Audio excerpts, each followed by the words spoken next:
Yep, so that is the part number, if you can see it there. Okay, so GM part number, it's what I just gave you. And mine has been missing. And I'm just going to see if I can fix it. Now, this, I have something cut here. I think there was something that was bypassed with the starter, because I have this hanging here. So this may not even work or fit. Okay, so there's two pins here. There's one right there and one right here. You guys see that? I think those slide in here and here.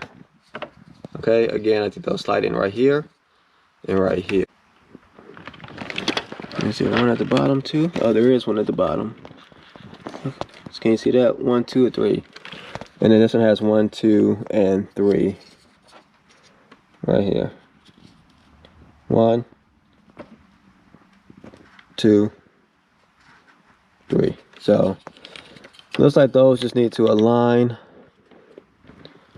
with the so I am going to put this camera down for 1 second so I can get everything aligned. Okay. All right, family, so I was correct. Those 3 tabs, so there's 3 little nubs on the I guess connected to the dash in a sense, and then on the back of this plastic piece here, there's 3 spots where it sits. So I was worried that I was going to push in too hard and that they would break, but you push them in firmly. I did put the bottom one in first, and then I went to these 2 here, and now it seems to fit pretty snug. Let's see. So actually the whole starter assembly is moving now with that. So, and at first when I could tell this was on tight, and I would push here and it would wobble back and forth, but now you see it's not moving at all. Okay, so that is cool. So that's done. Again, I had the dash part taken apart, dashboard taken apart, so I went ahead and just threw that on as well.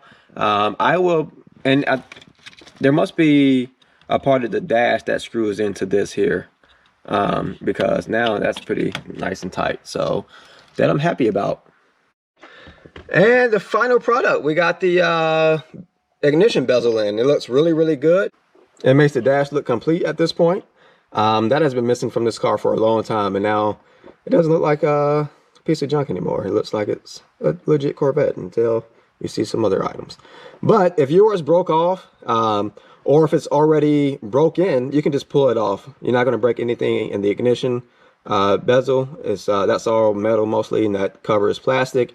And when you put that on, just be cautious. But the way I put it on is the way I'm telling you guys that worked for me, and I'm pretty sure that's the right way.